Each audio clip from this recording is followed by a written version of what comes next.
Dr. Wallach is an expert on nutrition and longevity and is the famed author of the audio message, Dead Doctors Don't Lie, which has been heard by more than 50 million people.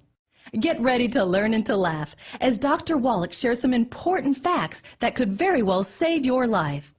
And now, here is Dr. Joel Wallach. Hooah! Since most of you heard the tape, Dead Doctors Don't Lie, I don't have to give a lot of introduction to myself other than to remind you the thing that makes my view different on health, I think, is that I'm a veterinarian as well as a physician. And in veterinary medicine, we don't have health insurance for animals like we do people. And if we were to use a human healthcare type of system for animals or livestock, it'd be sticker shock for you. Your hamburger would cost you $275 a pound. A boneless, skinless chicken breast would be $450 a pound. A dozen eggs would be 50 bucks just to pay for the health care. So we learned a long time ago in the animal industry that we could keep the price of animal products such as meat and dairy and poultry and eggs down to where the average American could afford to eat them every day simply by eliminating health care cost. We do this in animals with simple little nutritional formulas, and that's why we have mouse pellets and rat pellets and hamster pellets and gerbil pellets and guinea pig pellets and rabbit pellets. We have canned and dried dog and cat food. We have pig pellets and sheep pellets and horse pellets and calf pellets and dairy pellets and ferret pellets and duck pellets and turkey pellets and trout pellets and catfish pellets and monkey pellets and pigeon pellets. I mean, every kind of animal you can think of that's been domesticated or used as a pet or a laboratory animal, we have pellets for. And the reason why we put animal feeds or animal rations into a pelletized form is so that every mouthful is perfect. Even the stupidest animal in the group gets a perfect diet. They can't sort through and just eat only the sunflower seeds or the raisins. Every mouthful is perfect. And we do that to standardize production. And it's been a real blessing for the agricultural industry. We were so successful that over the last 75 years, we were able to eliminate 900 different diseases. We've doubled and tripled lifespans of animals with these simple little nutritional formulas. And as a veterinarian, it always was kind of interesting to me that we didn't use that same technology for people. We only spent $100 billion figuring all this out for animals over a 75-year period, which is nothing, as you will see tonight, compared to what we spend for human health on a yearly basis. So it's a pittance to eliminate 900 different diseases in animals. Well, one of the things, before I became a physician, I was involved with a big research project with Marlin Perkins from the old Mutual of Omaha Wild Kingdom show. How many remember Marlin Perkins? Great gentleman. And I was really, really honored that he would think of me as a wildlife pathologist. I was in Africa actually doing conservation work, and he sent me a telegram, invited me back to the States in the mid-'60s because he had gotten a $7.5 million grant from the National Institutes of Health.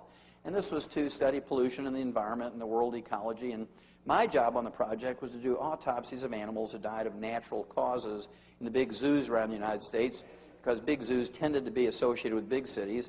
And if there was any pollution problems going on in the cities, there was bound to be an animal in the zoo population that would be sensitive to the pollution. And we could use that animal much like the old coal miners used to use canaries. You know, they'd take the canary down to the mine, and if a little gas or methane would leak into the mine, the canaries were much more sensitive than the men, and they would drop off the perch and die long before the men were in danger of blowing up or suffocating. So that was the purpose of the study.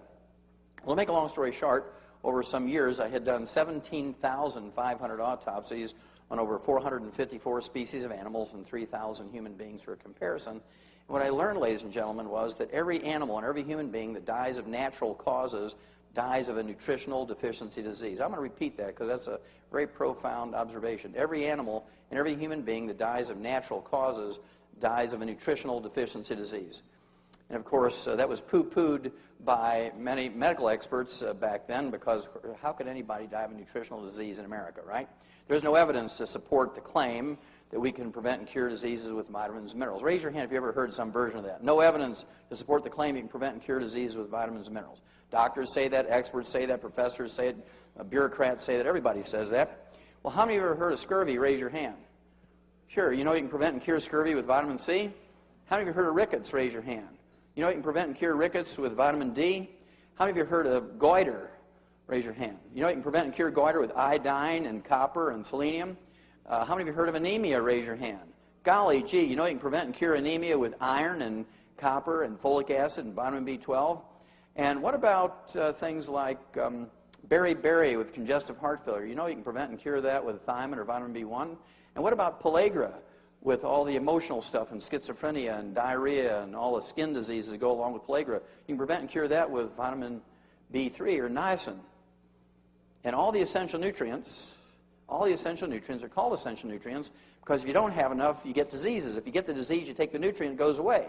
So any doctor, any expert, any bureaucrat, any professor, anybody who says there's no evidence to support the claim you can prevent and cure diseases with vitamins and minerals is a fool. And you don't want to have a fool for a doctor. That's the last person you want to have as a fool as a doctor, right? Well, I was really pleased to see this come out in October of 2002. This was a World Health Organization study. They said that the study finds life expectancy closely mirrors dietary factors. They went on to say nearly 1/3 of early death and disability stems from nutritional or dietary causes, including too little food in the poorest countries, the wrong kind of food in the richest countries, and then this was perhaps the most profound observation they made. Inadequate intake of 3 key micronutrients, zinc, iron, and vitamin A, is responsible for an unexpectedly high burden of disease. Now, there's 90 essential nutrients. They didn't even look at the other 87. Okay? And so finally, 40 years later, they came to the same conclusion. So I feel pretty good about that. Well, as I said, there's all these essential nutrients. There's 2 reasons why they're called essential nutrients. Number 1, our bodies cannot manufacture them. We must consume them every day, either as food or as supplements. Number 2, if you're missing them, you get some horrible collection of diseases, many of which are life-threatening. That's why they're called essential nutrients. The ones I like to talk about are mineral deficiencies because they make up 2/3 of the essential nutrients. 2/3 of the essential nutrients are minerals, and our foods cannot manufacture them. Our food plants cannot manufacture minerals. Our food plants, our grains, vegetables, fruits, and nuts, can in fact manufacture vitamins and amino acids and fatty acids. We all know that. But if you can find me any plant that will manufacture a mineral, I'll give you $1 million tax-free, small bills in any offshore account you want. Okay, you'll be really very wealthy if you can find me a plant that will manufacture minerals. There's no such plant. Nutritional minerals do not occur. They do not occur in a uniform blanket around the crust of the earth. Nutritional minerals occur in veins like chocolate and chocolate ripple ice cream. Nutritional minerals occur in veins like gold and silver. And the odds of you getting all essential nutrients and all essential minerals just by eating well is 0. In the same field, for instance, on one farm, in the same field, row number 1 might have 3 essential minerals, row number 5 might have 0, row number 10 might have 8, row number 15 might have 20, row number 20 might have 0, row number 25 may have 0, row number 30 might have 16. And so it depends on which row in the field that your tomato or your corn or your soybeans or your wheat came from, what minerals you're getting. To be happy, plants only need 9 minerals. We need 60. And so if the plant's very happy and you look at it, man, this is a really good looking carrot. You know it has 9 minerals, but what about the other 51? And it doesn't make sense to throw your life away, or at least part of your longevity or your health, on what may or may not be in the food, because you can't tell by looking at the carrot. As long as it's getting its 9 minerals, it's happy. Okay? Then you start seeing things like this. This is actually from 1995. Healthy crops depend on healthy soil. Well, everybody knows that, need 9 minerals. But the new report says that nearly 40% of the world's land used for agriculture is seriously degraded, which means it doesn't have these nutrients in it anymore.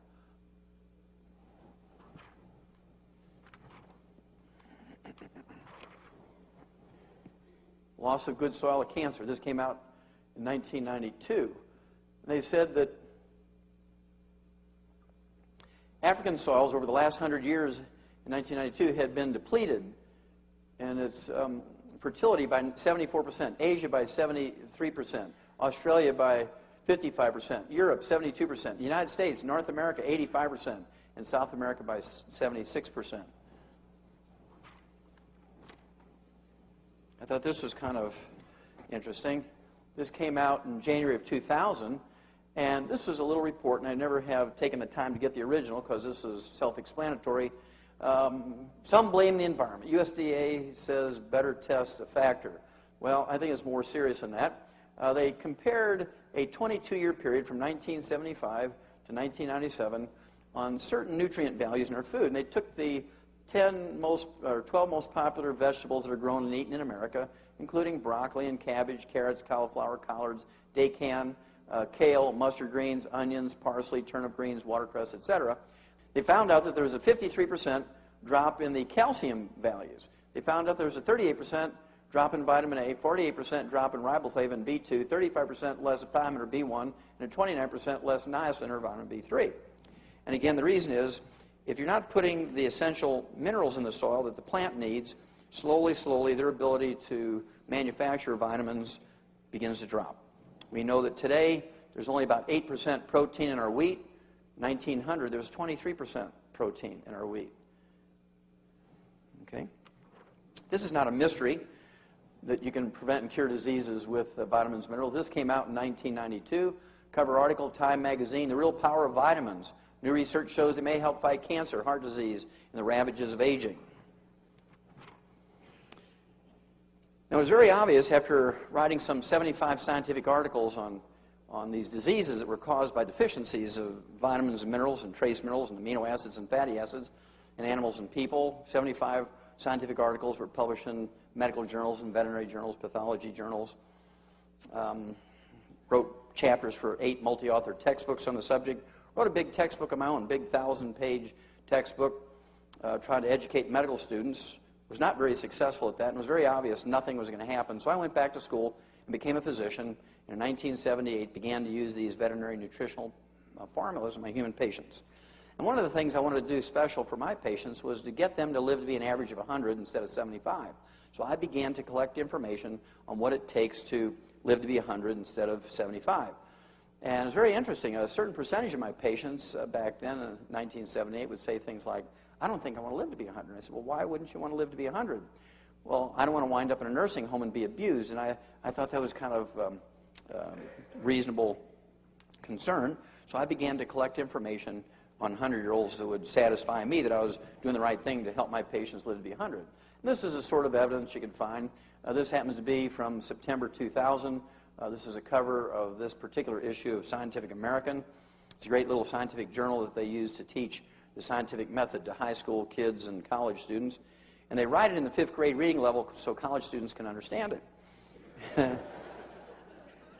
And this particular issue is almost entirely devoted to human longevity. They had articles in there by experts in gerontology and genetics and nutrition. And there was a little summary at the end to tell you what you were supposed to learn in this issue. And they were editorially scratching their head trying to figure out what was going on, because they were trying to find out what it was it would take people to live to be 100. And they compared the people who didn't listen to their doctors with the people who did listen to their doctors. They found out that the ones who did not listen to their doctors lived longer than the ones who listened to the doctors. Huh? And something we've known for a long time, right? So scientifically, they observed that, and they found out that the people who live longer salted their food, ate eggs every day, cooked and ate with butter, didn't use margarine. Many of them smoked. Many of them ate white lining behind the barn and were drunk all the time. The only exercise they did when they came home after work was to fall asleep on the floor. They didn't come home, take a shower, and go to the fitness center. And as I said, they ate eggs instead of egg beaters. They used butter instead of margarine. They ate their chicken skin. And they were just flabbergasted. They couldn't figure out why these people doing all the wrong things were living so long.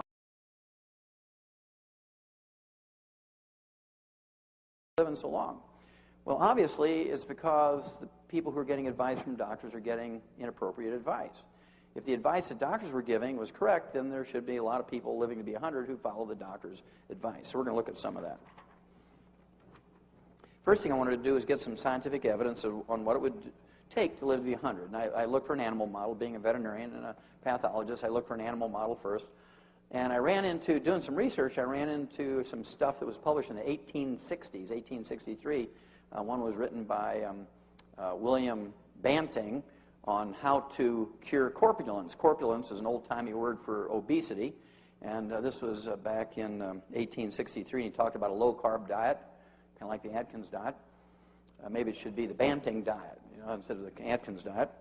And then in 1935, a guy who'd been doing all his research in the 1920s by the name of Clive McKay came out with his landmark article in 1935. And what he did was essentially take 3 groups of rats. Group number 1, he gave the rat pellet of the day, and these rats lived to be an average of 2 years, which is really super, because prior to this rat pellet coming out with all of the nutritional knowledge of the time, people who were using rats and mice and rabbits for research who would give them rolled oats and carrots and cabbage and things like that, and they might live to be 11 months after weaning instead of 2 years. So it was really good to have a laboratory animal and a food that you could give them that routinely allowed them to live to be 2. He then took the second group, gave them the same basic pellet as group number 1, but he cut the carbohydrate calories by 30%, kept the vitamins and minerals the same, and they lived to be 50% older, 3 years. Got kind of excited about that. Took group number 3, cut the carbohydrate calories from group number 1 by 60%, kept the vitamins and minerals the same, and they lived twice as long. They lived to be 4 years of age, and they really got excited about cutting this carbohydrate calories thing. But it wasn't just that. When they redid the studies with spiders and beetles and worms and pigeons and all kinds of animals, they found out that it was the density of the vitamins and minerals per remaining carbohydrate calorie. That was the basic reason, because he had always kept the vitamins and minerals the same when he dropped the calories. He didn't just drop the percentage of food, he dropped only the carbohydrate calories, keeping everything else the same. So in group number 3, there was like 3 times more vitamins and minerals per carbohydrate calorie than there was in group number 1. Now that I had an animal model and had some idea what to do, I began to look for a human model, and I ran into a guy by the name of Art Linkletter. How many of you heard of Art Linkletter? Okay, great guy. He was funny. I put he and Jack Benny and Red Skelton and Milton Berle all in the same group. They could tell funny stories without saying dirty words and things, and great family comedians. And Art Linkletter wanted to live to be 100. And he wanted to live to be 100 because he read this book. It was a Pulitzer Prize-winning book published in 1933 called Lost Horizon. It was written by James Hilton, and in this book, Lost Horizon, James Hilton coined the term Shangri-La. How many of you heard of Shangri-La? Okay, well, that's where that came from, that book. And Art Linkletter got real excited about living to be 100. Well, the book was actually written about a people called the Hunza. How many of you heard of the Hunzas? Okay, well, the Hunzas come from northeast of Pakistan, and they're a third world country, obviously, and Art Linkletter hired an eye doctor by the name of Alan Bannock, Dr. Alan Bannock. And this eye doctor was kind of an amateur farmer, and Art Linkletter funded him to go there for 6 months during the growing season and find out what their secret was to live to be 100. And it was very obvious from reading the book that Alan Bannock had not read Clive McKay's material on his rats. And he was just making lots of observations, didn't give his opinion what was important, but he was a very good observer. And one of the things he found out, these people were a third world country. They had no electricity, no indoor plumbing, no hospitals, no pharmacies, no clinics, no doctors. They just used home remedies like herbs and massage therapy and that sort of thing. And yet they were the healthiest and longest lived people on earth. They came from a little mountain range, a little known mountain range by the name of the Karakoram Mountains, about 800 miles east of the Himalayas. Oftentimes people say they're from the Himalayas, but they're from the Karakoram Mountains. And one of the things Dr. Bannock observed was that they would irrigate with water that was kind of gray and opaque. It had lots of silt in it from the glacier grinding up the mountain rocks. And they would irrigate with this glacial water full of this rock silt, this finely ground up rock silt about the same particle size as talc. And it contained over 60 minerals. And they would irrigate with this. And as the water percolated down into their fields and their gardens, it left a ½ inch to 1 inch of this gray silt on top of the soil. And before it dried, they would run out with their hoes and rakes, and they would hoe and rake this silt down into the soil before it blew away. Now, these people lived at the 19,500-foot level.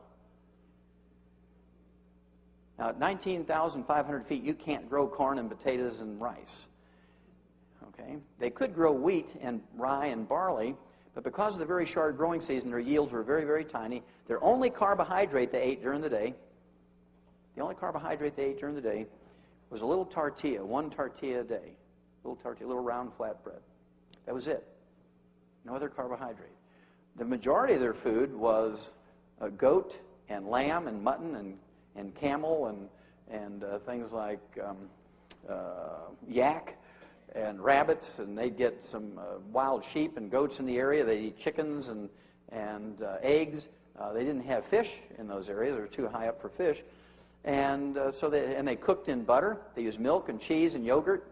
They could store dairy protein as cheese and yogurt. And that was it. They had a little garden. They'd grow a little bit of cabbage and tomatoes.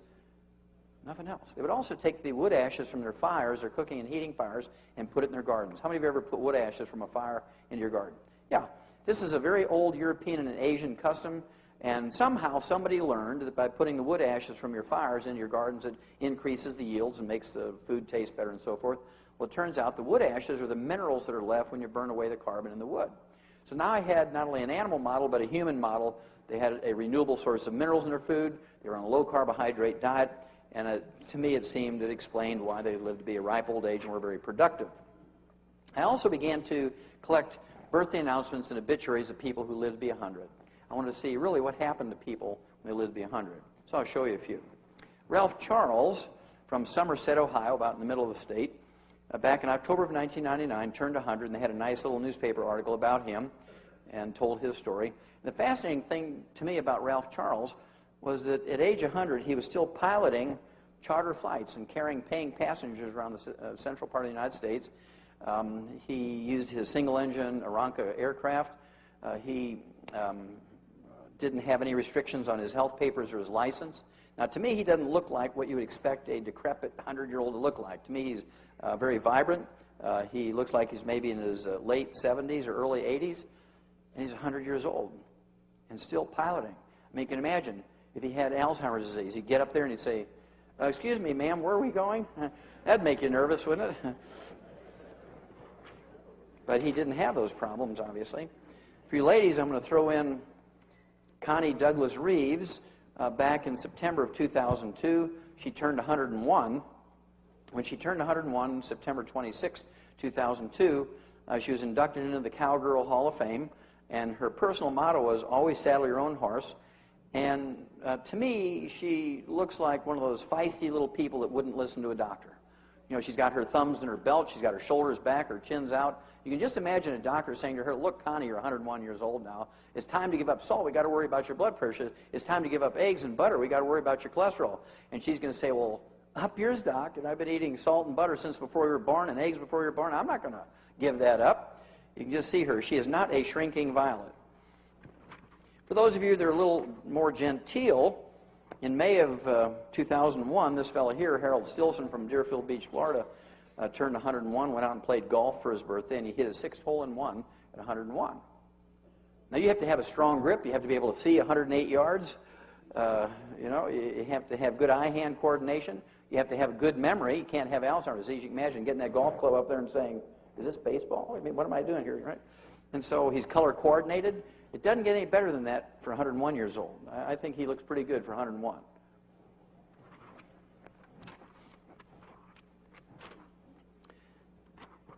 And this fella, Antonio Todd, from Sardinia, the island, formerly island nation west of the mainland of Italy, back in January of 2001, turned 112, and he attributed his longevity to drinking 1 glass of red wine a day. There's a certain amount of validity to that because in the red wine there are these antioxidants that we know reduce your risk of heart disease and cancer. But you can get those same antioxidants in fruits and vegetables, so you don't need to drink the wine necessarily. It doesn't seem to matter what you eat as long as you keep the carbohydrates down and the vitamins and minerals up. That seems to be the thread, the common thread between all 100-year-olds. I'll show you an example. This gal here, Dora Ramathebe from South Africa, was born in 1881, and in 1995 she turned 114. And when she was asked, "Dora, what do you attribute your health and longevity to?" she said, "Oh, I ate locusts, you know, the grasshoppers. You know about grasshoppers here, right? Pumpkin seeds, tortoise meat, wild herbs, dried fruit, and a cup of coffee." You notice it doesn't say bread. You notice it doesn't say potatoes. It doesn't say rice. It doesn't say corn. The only carbohydrate might be a little bit of that dried fruit. She got her protein from the locusts, from the grasshoppers, and the tortoise meat. She got her essential fatty acids from the pumpkin seeds, and if she ate the herbs grain, she got a little bit of vitamin C and folic acid and beta-carotene. And she lived to be 114. She probably lived longer than that. I didn't keep track of her after that birthday announcement.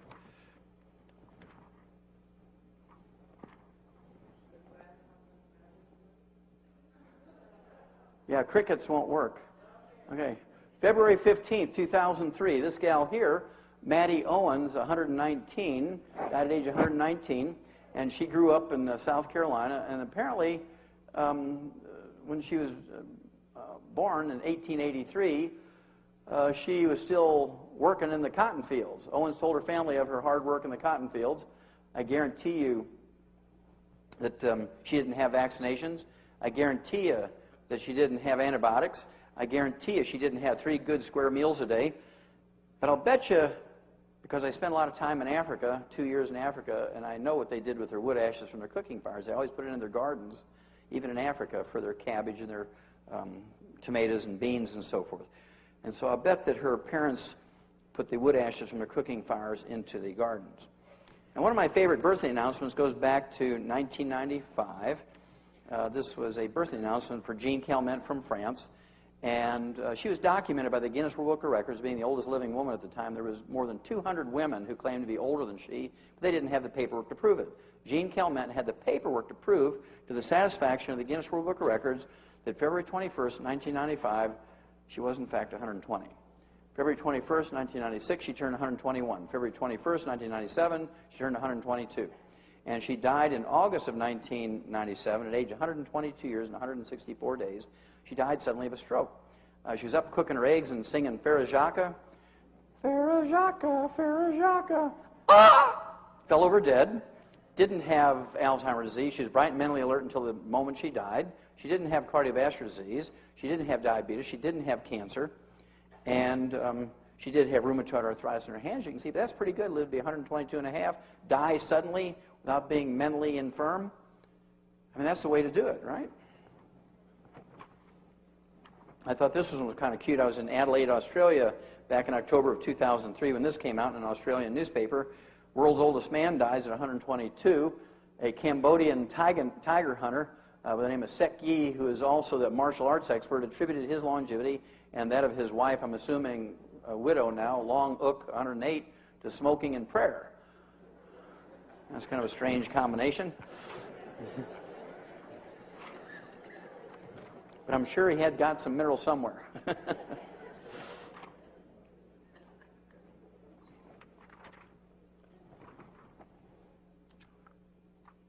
Again, this is an Australian newspaper. It came out in March of 2003. A Brazilian believed to be the world's oldest woman died at age 124.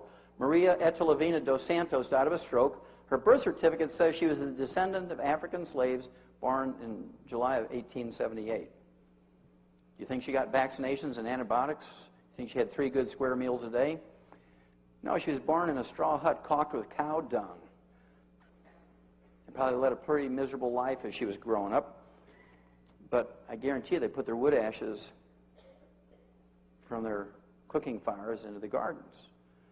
They didn't have doctors, and they didn't have hospitals and clinics, and they didn't have pharmaceuticals. And yet she lived to be 124. I'll give you 2 more, then I think you'll get the idea, and then we'll move on. But I think these are interesting, and they all tell stories. This next one I identified with, because I grew up in a little cattle farm in Missouri. We raised purebred Angus cattle, and we also had a little feeder operation to keep a kind of an even cash flow. And so I identified with this guy. He was a cattle farmer from a little town outside of Kathmandu, Nepal in the Himalayan mountains. And according to his obituary, he never saw a doctor, never set foot in a hospital. He smoked 2 packs of cigarettes a day for 120 years. He wasn't a vegetarian, raising cattle. He ate red meat every day. And in April of 1998, he died at age 141. When he was a young man, he led the first land survey team around Kathmandu in 1888. The last one I want to share with you tells a lot of stories. It's one of my favorite obituaries. It's about an Iranian woman by the name of Mazumi Dusti, and this was published in the Rocky Mountain News Wire Service out of Denver, Colorado in January of 1995. It said, Mazumi Dusti died at age 161. Now, this seems pretty outrageous, but you have to give a lot of credibility to this obituary because she was survived by 6 living children ranging in age from 120 to 128. They hadn't even left home to go to college yet. I thought this was a very profound observation by her oldest son, Golam. Her oldest son said his mother had never visited a doctor, never taken any prescription medications or over-the-counter medications. She only used herbs during her life. Now, do you think she had access to vaccinations when she was a child? Did any of her kids get vaccinated? No, they were born up in a little rock hut up in the mountains of a village, Kalatin Bala, in Khorasan province in Iran. Okay, and I guarantee you she was functional till very close to her death, because they don't have nursing homes, and they're not just going to find some way to give her IVs to keep her alive. They're in that rock hut. And so she had to be still able to snap beans and skin carrots and cook and sing lullabies to great-great-great-great-grandkids. And whatever she did sewed maybe. We all have these genetic capacity to live well beyond 100. Experts in longevity, experts in gerontology and genetics tell us. We all, every one of us, each and every one of us in this room has the ability to live well beyond 100. And the only reason why we don't, the shortest way to say it, is because we do too much of the bad stuff and not enough of the good stuff. That's the most succinct way I can say it. We all have the genetic capability to do it. One of the fascinating things to me is that we ask doctors about what to do for health and longevity. Now, if doctors knew what they were talking about, that would make sense. But I'm a scorecard kind of guy, and so I'm looking at doctors and saying, really, do they really know what they're talking about? When my tape, Dead Doctors Don't Lie, which came out in 1994, I had a statistic in there from a small survey. It said doctors live to be 57.6, and I rounded up to 58 to give them the benefit of the doubt, and doctors just went ballistic. Well, Wallach, you got to be lying. We don't live to be 58. We live to be 75 like everybody else. Well, even if they live to be 75 like everybody else, that wouldn't be too good a recommendation, because if they're the holders of all knowledge and health and they follow their own recommendations, they should live to be 85 or 95 or 100 or something. Well, they didn't want to believe me, so they did their own study, and they came out 5 years later in 1999 with the answer to their study, and they found out that doctors in America live to be 56. So I missed it by 2 years. So why do we ask people how to live a long, healthful life who only live to be 56 on the average? That's because they have convinced us that health care is very, very, not only important, but also very detailed. It's very complicated, and you have to go to school for 14 years to know how to deal with health care. And they've convinced Americans that this is true. I mean, you can't pick up a newspaper or watch TV or listen to the radio without health care and Medicare and Medicaid and all this stuff being on the front, right? Well, let's look at some more scorecards and see if we're getting the bang for our buck. Right now, the entire world each year spends $2.7 trillion for health care, 2.7 trillion with a T. Out of that $2.7 trillion each year that the world spends for health care, the U.S. alone, the U.S. spends $1.6 trillion, more than half. And yet, in April of 1990, we ranked 17th in longevity. There were 16 other countries whose peoples live longer than we did. We didn't even rank in the top 10. You have to ask, well, who is number one? What did they do different from us? Well, the Japanese were number one. They lived to be 79.1, 4.1 years longer than we did. And the interesting thing was, the Japanese are heavy smokers. 68% of the Japanese smoke 3 to 5 packs of cigarettes a day. They are heavy smokers. They are the smokingest nation on earth. And yet they have 85% less cancer and cardiovascular disease than we do. Japanese consume 12 to 15 grams of salt every day, an entire salt shaker per person. We're supposed to consume approximately 1 gram, 1,000 milligrams a day of salt, and yet they have 85% less cardiovascular disease than we do. We dropped 2 atomic bombs on the Japanese to end World War II. They've had more radiation per person than any other culture on Earth. Nobody cleaned it up. They've been wallowing in all the radiation in the soil and water and environment ever since we dropped the bombs on them. Nobody cleaned it up. And they have 85% less cancer than we do. And so I want to know what they know.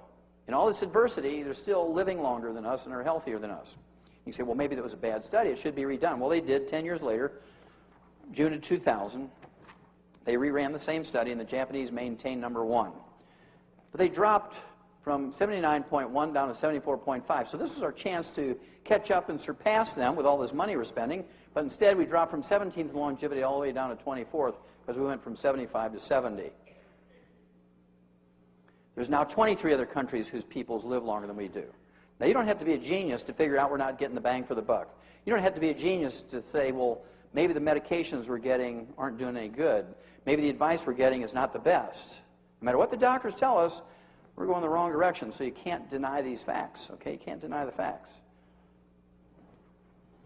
Well, there's 250,000 drugs, pharmaceuticals in the PDR, the physician's desk reference, that they have access to treat people in America. There's new ones coming out all the time. They're always bragging about how many billions of dollars worth of research they spend every year to find new drugs. And if you take out the 500 antibiotics, it still leaves 249,500 drugs. There's not a single one of those designed to cure anything. There's not a single drug in the PDR, except maybe antibiotics might cure a strep throat. Other than that, there's not a single drug in the PDR that cures anything. They're all designed to milk your insurance policies. They're all designed to milk Medicare and Medicaid. They're all designed to milk your wallet, because there's no laws requiring the pharmaceutical companies to manufacture drugs that cure, even though they could, but because there's no laws requiring them to do it, they don't.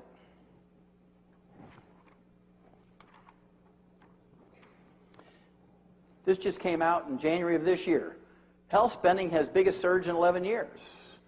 We're going to jump right over here and say, U.E. Reinhardt, a health economist at Princeton, said, the increase in healthcare spending is no surprise. This is what the American people asked for when they abolished managed care. What he said there was this. For about 8 years, the cost of healthcare stayed the same when there was managed care. Doctors didn't like it because managed care kept them from doing unnecessary tests. Managed healthcare kept them from doing unnecessary surgeries and writing prescriptions for unnecessary drugs. And they didn't like it because it cut their income in half. They weren't getting the kickbacks anymore. And so they began to whisper to their patients, you know, there's an economist, there's a bookkeeper making decisions what tests you should have and what drugs you should get and what treatment you should have. It should be my job. I'm a doctor. It should be my job. And after a while, people said, yeah, it should be the doctor's job. Why is some bookkeeper doing that? And so they convinced the American public that managed care was no good, and so people then complained to their legislators, who then voted it out. And, of course, their workplaces went to other things other than managed care. And immediately, when managed care got dumped, healthcare doubled. It tripled, and it's just going up like a skyrocket because now there's no controls on the doctors.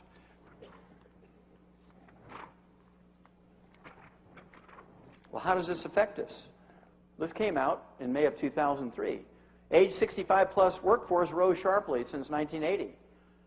Americans are living longer and they're fretting about their financial security. What is the biggest reason why people are worried about their financial security? Health care.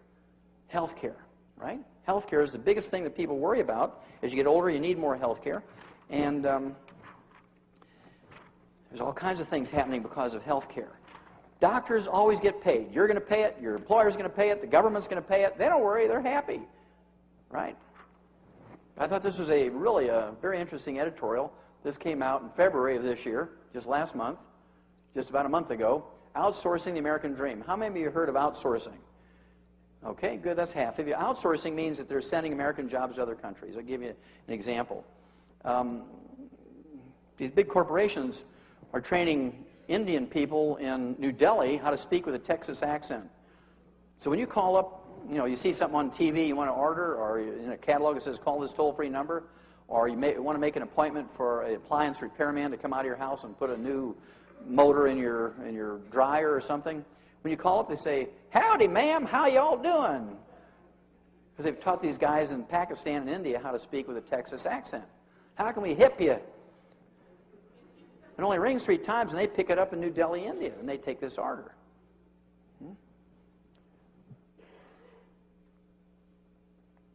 Well, what they said was this. By the time 2006 comes, between 35 and 45% of current full-time IT jobs, which are these information technology jobs, will be sent overseas. This amounts to 14 million jobs. 14 million jobs in the next year and a half are going overseas, and here's why. While telephone operators in the United States earn an average of $12.50 an hour plus their health care benefits, in India, they earn less than $1 and no health care benefits. And because of NAFTA, how many heard of NAFTA? The NAFTA agreement with all these countries gave our government permission to give corporations tax benefits to send the jobs out of the country. We give tax benefits to companies to send jobs out of the country. Now, how absurd is that? That is really absurd. It's absolutely criminal, right? That says payroll clerks in Asian nations take home less than $2 an hour and no health benefits, and their counterparts in this country averages $15.17 an hour with health benefits. So as health benefits climb and companies don't want to pay them anymore, they start outsourcing the jobs to countries that don't have health benefits. And what happens to the people who are here left in the United States? Well, they still have to pay for their health care.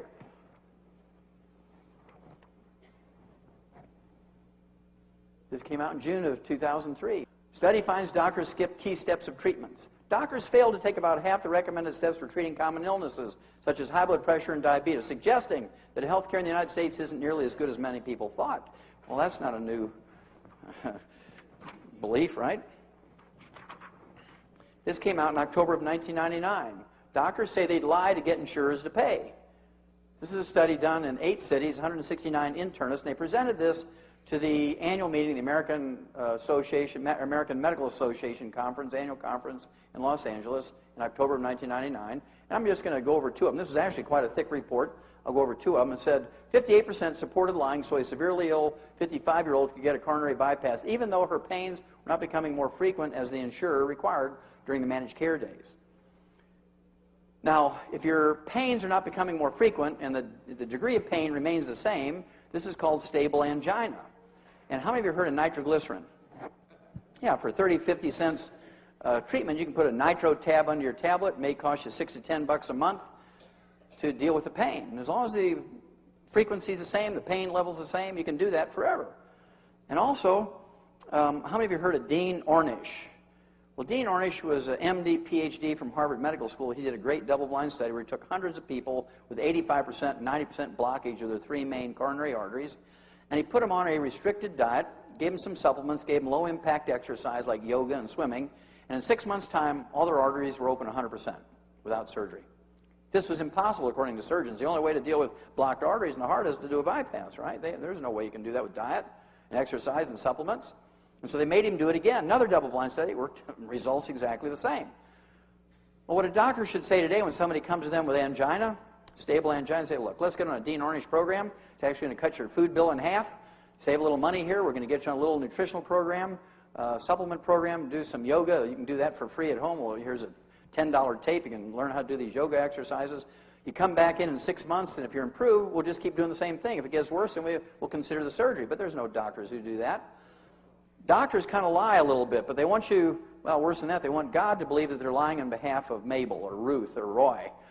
He says, Lord, you know I'm lying, but it's not because of me. I'm lying because the mean old managed care insurance companies won't let Roy have a triple bypass. And Roy needs a triple bypass, so forgive me, Lord, because I have to lie for Roy.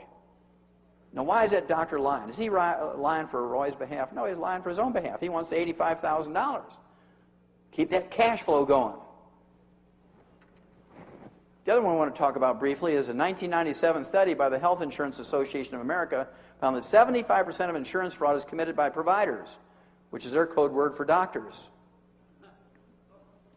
75% of health insurance fraud is committed by doctors who apply for payment, which they get for procedures they didn't even do. They apply for payment for procedures they give you that you didn't need. They're the only profession or trade in America or the world where they don't have to go to a bank when they need extra money. They just send in a couple of claims to the insurance company pays them. There's not a single doctor ever goes to jail for that. Insurance companies write that off as the cost of doing business. Now, who pays for that? Each and every one of us as these premiums go up, as more and more doctors are doing these things. And they look at it as, hey, it's our money, we're going to get it anyway we have to. This came out in September of 1997. It was an article published in the Journal of the American Medical Association. Young doctors lack stethoscope skills, which is, the primary instrument of a doctor. Many new doctors steeped in high-tech medicine can't properly use a stethoscope. What they learned was they could just identify 20%. They could just identify 20% of heart problems that were presented to them. They could not identify 80%. How can you go to school for 14 years and not use a stethoscope? It's like an apprentice carpenter apprenticing for 7 years. How can you not learn how to use a hammer, right? Well, the reason why doctors don't spend any time learning how to use a stethoscope is because if they were to use a stethoscope to diagnose cardiovascular problems, and by the way, ladies and gentlemen, you can identify all cardiovascular problems with a stethoscope. It takes you an extra 10 minutes to listen to every square millimeter of the heart and the valves and the arteries and things, but you can do it. Gain the skills to do it, but then you make an extra $30 for a long office visit. But if they send you in for an angiogram or a CAT scan or an MRI or an ultrasound, guess what? They make $421 every time they send somebody in for those procedures. What's better, $421 or $30? Okay. You're beginning to get a picture develop here. Now this happens 3,000 times a year in America.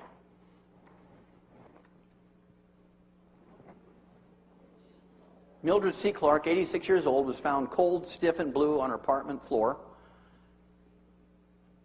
And the apartment manager got scared because he thought she was dead, so he called the paramedics, and they examined her. Yeah, she's dead. And so they called the coroner. He came out. Yeah, she's dead. So they put her in a body bag and shipped her to the Albany, New York Medical Center, which was associated with a medical school there in upstate New York.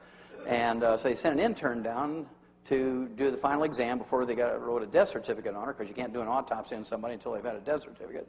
So he examines her, and he probably just closed his eye. He'd probably never seen a dead body by himself, right? So he, oh, well, everybody else says she's dead, so he writes his death certificate. They take her down to the morgue, and they strip her naked, take a pressure hose, blow all her makeup and gunk off her body, put her wet, naked body into the body bag, and they put her in a freezer for 90 minutes until the medical examiner and the pathologist get there to do the autopsy. 90 minutes after being in the freezer, they wheel her out and zip open the body bag, and Mildred C. Clark, 86 years old, sits up.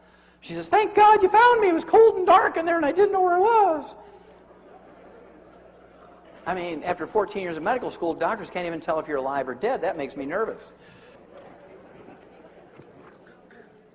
And then according to Ralph Nader in January of 1993, big study, according to Ralph Nader, doctors kill each year in America 300,000 patients in hospitals alone each year as a result of medical negligence. 300,000 are killed each year in hospitals alone as a result of medical negligence. Each year in America, 1.3 million Americans are injured in hospitals as a result of medical negligence. Each year in America, 2 million are infected in hospitals alone as a result of medical negligence. And despite heroic round-the-clock nursing care and intravenous antibiotics, 90,000 to 100,000 of these 2 million each year die. In hospitals each year, 2.2 million people get what's called adverse drug reactions to the drugs that they are introduced to in the hospital, and despite heroic measures, 140,000 to 200,000 die every year. You add these up, ladies and gentlemen, that's 3.5 million to 4 million casualties killed, injured, and infected each year in hospitals by doctors each year. 3.5 million to 4 million killed, injured, and infected each year in hospitals by doctors. It's estimated to be double that outside of hospitals. Now, we're not talking about 3 people a year here. We're talking about a huge number of people. So, why do we go to doctors for health and longevity information? In 1999, doctors were believed to be the 8th top killer of Americans.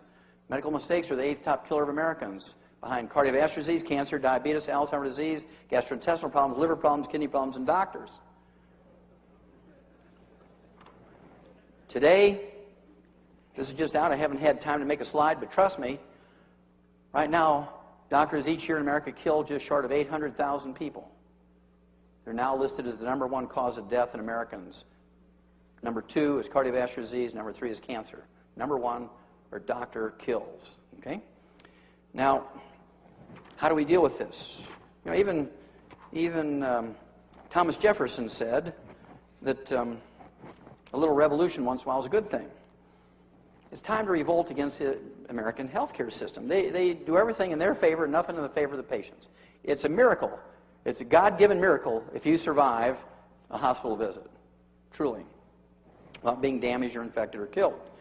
And so, how do we deal with this? Well, we've learned in other instances how to deal with these kind of problems when the industry is abusing us. For instance, 60 years ago, when the automobile industry began to abuse customers, you know, you go in for a $6 oil change 60 years ago, and you go to pick up your car. They say, well, it's $300. You say, why?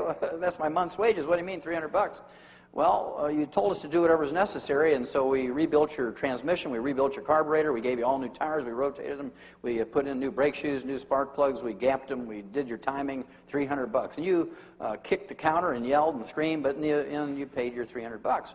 Well, people got tired of that, and so they started going to flea markets and junkyards and garage sales looking for parts for their car. And after a while, the demand for these parts and tools at garage sales and flea markets and junkyards became so great, these sources couldn't handle the demand anymore, so a whole industry popped up. How many of you have heard of Napa Auto Parts and Pep Boys and AutoZone and Schutz? And because now you can walk in, you can get any part you want, you can get any tool you want for working on your own car. This has turned out to be a huge industry. And that's because the automobile industry got greedy some 60 years ago, and now more and more people do it themselves. And the same thing happened in the construction industry. When it got to the point where they were charging a little couple $60 to change the float in the toilet and $200 to change the light bulb, and little couples would sign a contract for a $6,000 roof, but they didn't point out to them that there's a rotating interest thing, a revolving interest thing, and if you didn't pay it in a year, it cost you $100,000.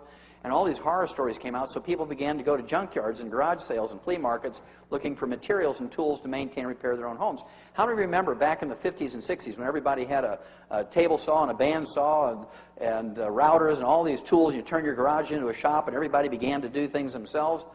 Well, soon these sources couldn't supply the demand anymore, so a whole industry developed to supply the demand for people who want to maintain and repair their own homes. They're called Home Depot and Lowe's and Menards. And if you don't know how to put shingles on your own roof, they'll give you a free class.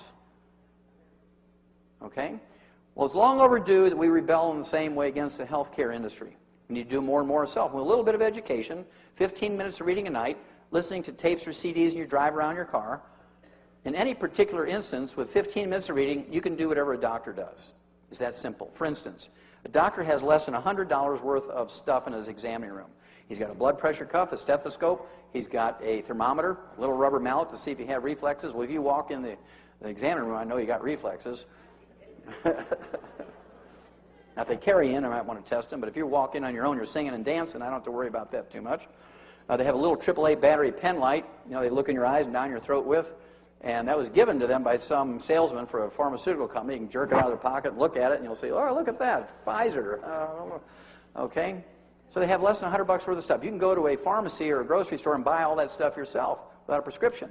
With the exception of ultrasound and radiation and CAT scans and MRIs, you can get just about any test that a doctor would send you to a lab or a hospital for. For instance, you can go and you can buy a little bottle of test strips to find out what your blood sugar and blood cholesterol is. You can get little test strips to find out if you have blood or sugar in your urine.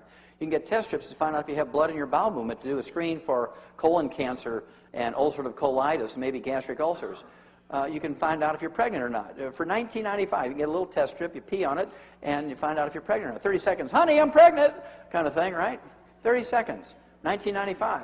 You don't have to go get a physical exam, get a blood test, they charge you $150, and then you got to come back in 3 days for another $150 visit, so it winds up being like $500 to find out if you're pregnant or not. You can do it for $19.95.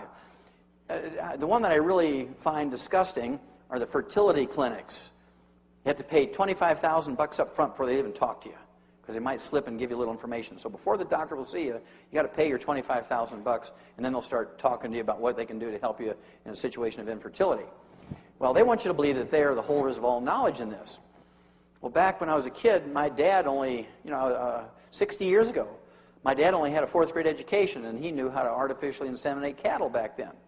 It was not a new thing. We've been doing it livestock for 75 years.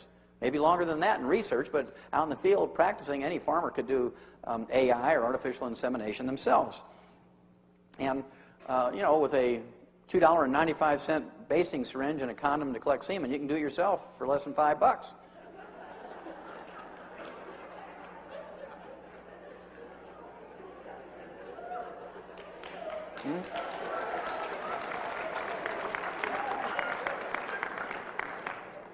So when a doctor starts telling you how technical this stuff is, you can just sort of smile at him and say, okay, doc, let's move forward here.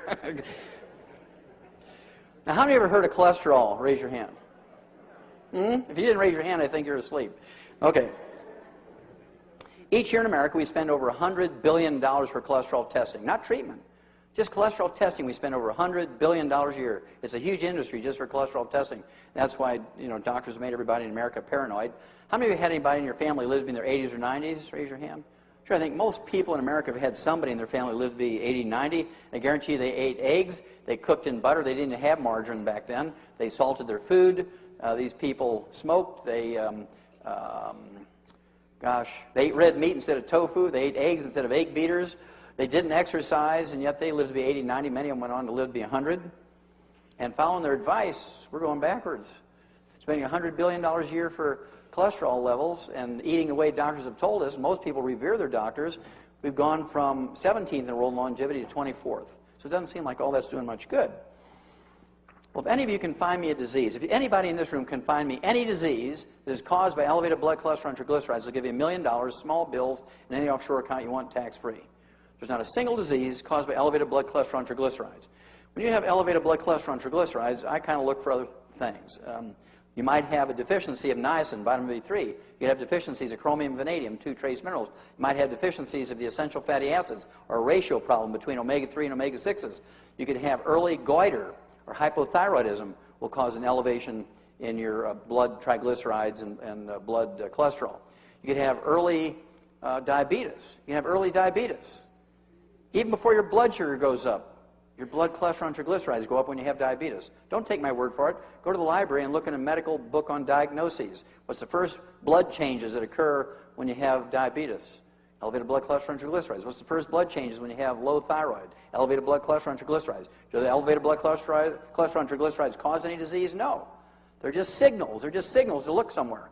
Do they cause cardiovascular disease? No. Have nothing to do with cardiovascular disease. Nothing.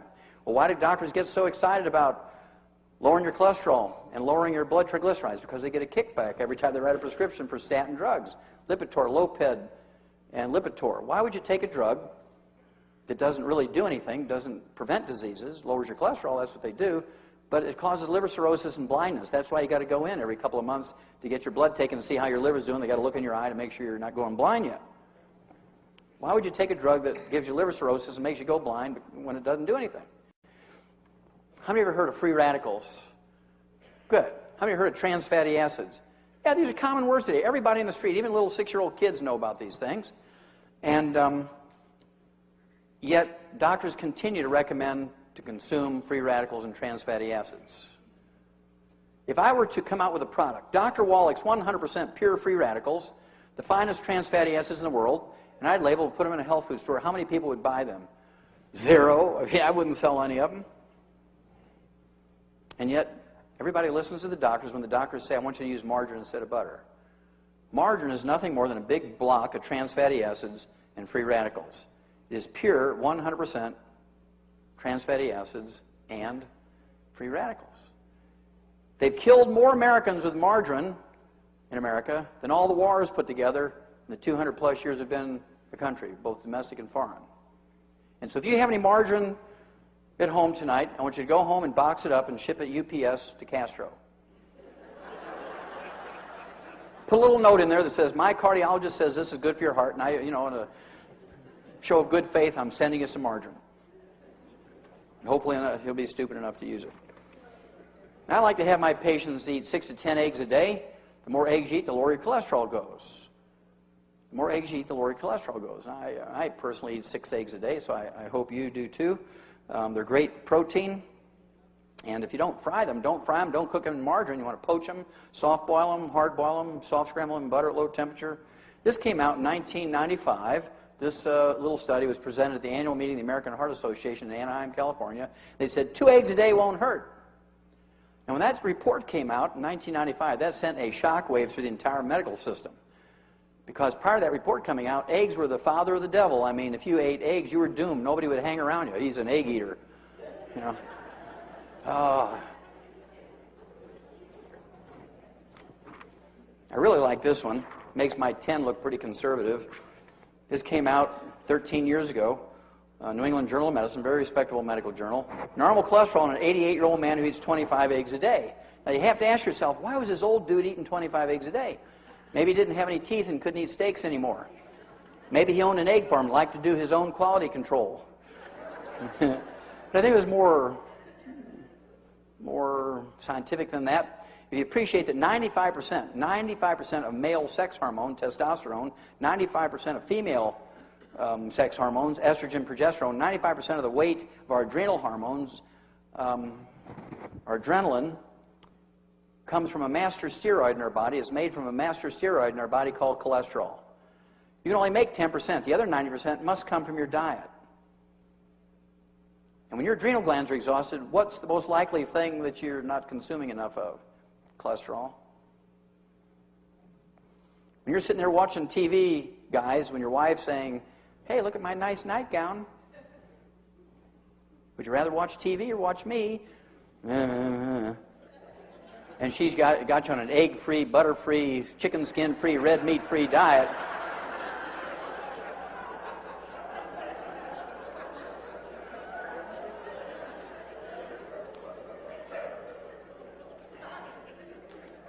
yeah. Have you ever wondered why there's no flourishing colonies of vague ants?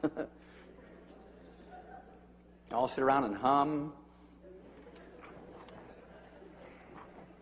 How many of you heard of Alzheimer's disease?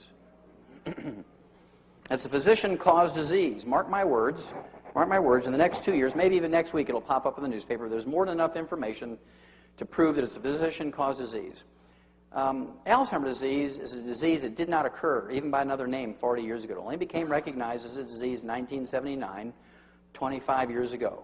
Today, it's the number 4 killer of adults over the age of 65, behind, well, I have to throw in doctors now.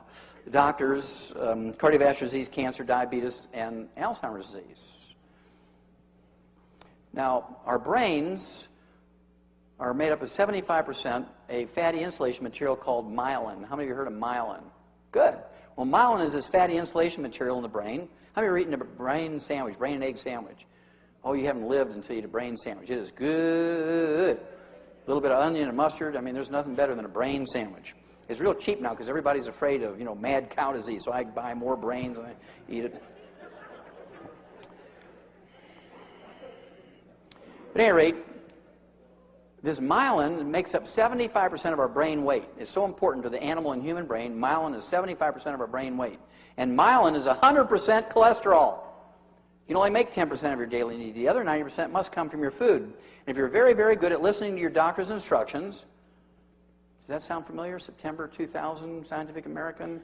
If you listen to your doctor and you give up eggs and eat egg beaters, if you give up butter and eat margarine, if you rip the chicken skin off your chicken before you eat it, you eat tofu instead of red meat, the odds are you're going to get what? Alzheimer's disease. This came out 4 years ago, March of 2000. Alzheimer's tidal wave is feared. It's coming. They said within the next 25 years, 14 million Americans are going to die of Alzheimer's disease. Today, 25 years backwards, only 250,000 died of it. And 25 years backwards from that, nobody died from Alzheimer's disease. Now, why would you go from 0 to 250,000 to 14 million? Well, that's because the baby boomers are coming along, and they listened to the doctors. They believed in technology, and they believed in doctors, and they believed if they followed the doctor's advice, they could be healthier and live to be 100.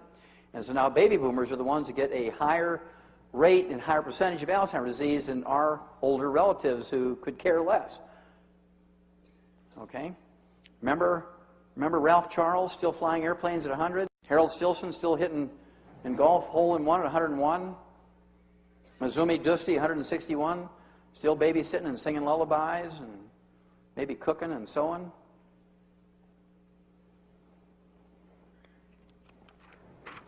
We eliminated Alzheimer's disease in animals 65 years ago.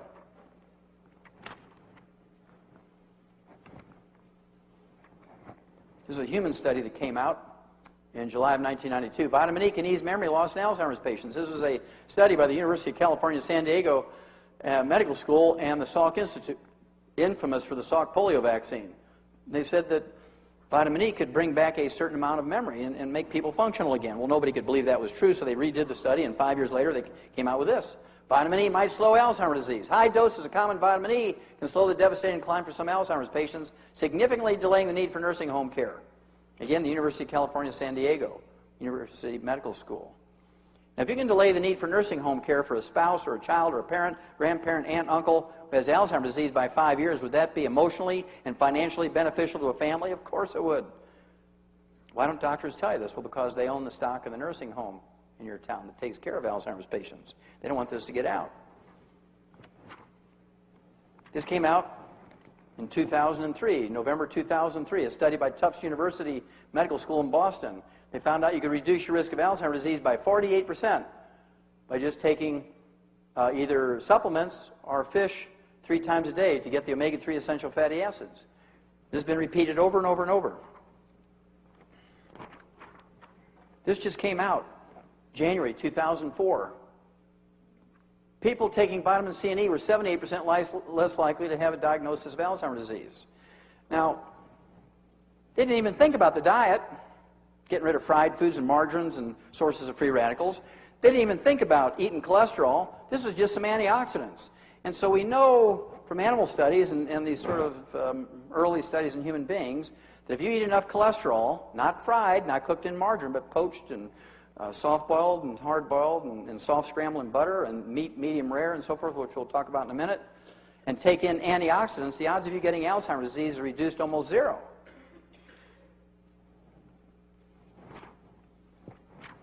I have to go ask my doctor. Well, he's only lived to be 56. Why would you ask him?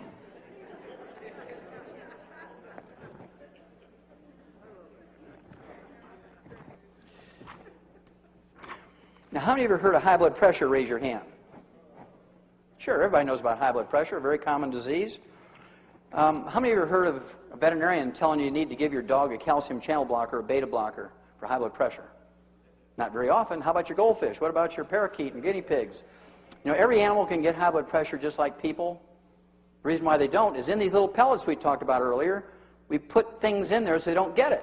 They can get it, but they don't get it because we put the stuff in the pellets so they don't get it. How many of you heard that salt is bad for you when it comes to blood pressure? Salt's going to initiate high blood pressure. How many of you have heard that genetics has something to do with it? Well, both of those are wrong. Salt has nothing to do with high blood pressure, and genetics has nothing to do with high blood pressure. It's a simple deficiency of a single nutrient. A single deficiency of a single nutrient. We've eliminated high blood pressure in all these animals. What's the first thing that a good farmer puts out for his livestock in the pasture? Salt blocker, salt lick, isn't it? And there's nobody out in the pasture telling a cow she's limited to 1 lick a day, is there? And I refuse to believe that my human patients are dumber than a cow or a sheep. Say, look, go ahead and salt your food to taste. Don't worry about it. If you put too much salt on there, it won't taste good. You won't eat it. Remember the Japanese. They consume an entire salt shaker per person a day, 15 grams of salt a day, and they have 85% less cardiovascular disease than we do. And high blood pressure is not even in their vocabulary because they don't get it very often. Well, this came out in July of 1997. It redeemed my view on salt. It says, doctors lack proof that too much salt is unhealthful. After years of telling healthy people that too much salt isn't good for them, researchers still don't have solid evidence to back up that claim. Now, what do doctors call people who give unsubstantiated health and medical advice for profit? Call them quacks, don't they? So next time you have a doctor who says, look, I need you to give up salt because you're getting to that age, we've got to worry about your blood pressure. You say, doc, you're a quack. There's no evidence to support that claim. Yeah, I know you want to give me those statin drugs and blood pressure medication, even though I don't have those problems. And you need to go back and kind of read your stuff here because that's not true. Well, there was a wonderful study done by the U.S. government called the Sodium Task Force. Once and for all, they were trying to prove that salt was the cause of high blood pressure. This was published in April of 1997, and this is the bottom line of the study. It was called the Sodium Task Force, 1997. You can look it up on the internet. The study found that people who limited their salt intake to 1,000 milligrams or 1 gram a day, like doctors want you to do, have 6 times more heart attacks, 600% more heart attacks than those who defied their doctors and ate double that amount. If you listen to your doctor, you had 6 times more heart attacks than people who defied their doctors and ate double that amount.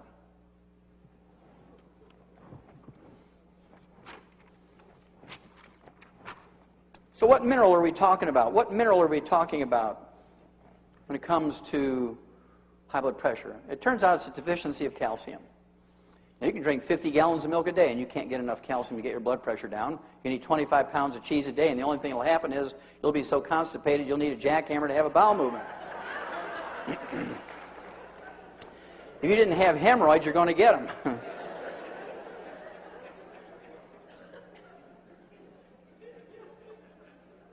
You can take all the Tums you want. You can take all the oyster shell, eggshell, limestone, coral calcium you want. Nothing's going to happen. That's because if you take 1,000 milligrams of limestone or calcium carbonate, which is coral calcium and eggshell and oyster shell, all those are the same chemical formula. You take a 1,000 milligram capsule, you're not getting 1,000 milligrams of calcium. Only 140 milligrams is elemental calcium. 860 milligrams is carbonate. And because it's an elemental form of calcium, you only get 10%. So 10% of 140 milligrams is 14. If you take 2 of those 1,000 milligram capsules of calcium carbonate in any way, shape, or form, you get 28 milligrams of calcium. It's not going to do you much good when it comes to arthritis, osteoporosis, high blood pressure, periodontal disease, etc., etc. But we've eliminated a lot of high blood pressure at animals and some very famous people who didn't want to use drugs. How many of you have heard of menopause? Raise your hand. Say, now even the guys are raising their hand. Oh, I know about that one. Well, up until about 1958, every doctor used to make 50 cents on dispensing a little herbal formula called Lydia Pinkham's. How many of you have heard of Lydia Pinkham's? Yeah. Lydia Pinkham's, very famous herbal formula, and would get rid of the hot flashes, the night sweats. But doctors only made 50 cents when they dispensed a bottle. In 1958, pharmaceutical companies came out with HRT, hormone replacement therapy. And all the research was done by veterinarians, and they were told not to give it to humans because it did terrible things to the laboratory animals. They said, well, that may be true in laboratory animals, but it hasn't been proven in humans yet. We're going to have to kill a lot of women with this stuff before we get too excited about taking it off the market. And so they began to encourage women to take HRT in 1958. It turns out that HRT, estrogen and progesterone combinations, Premarin and drugs like this, increase the risk of breast and uterine and ovarian cancer by 78%. Increase the risk of dementia and Alzheimer's disease by 200%. Increase the risk of cardiovascular disease by 200%. And a new study that just came out a couple of days ago, and again, I don't have a slide for it yet, and I apologize, increases your risk of asthma by 100%, increases your risk of gradual deafness as you get older by 30%. Why would anybody want to take HRT? Well, Dr. Wallach, you got to get rid of the hot flashes some way. I said, well, why would you risk all these terrible things just to get rid of hot flashes, night sweats? See, you're just a man. You have no idea. I mean, women used to beat me up all the time in my practice. I said, well, it's not worth it. And so we went back to the old Lydia Pinkham's formulas. And guess what? Worked like a charm. There's 29 major studies which shows it gets rid of the hot flashes and night sweats. Then you throw in the liquid calcium, and guess what? 1,200 milligrams per serving. You deal with the concerns about osteoporosis. You don't have to have all the risk from the HRT. You don't have to have all the risk from HRT.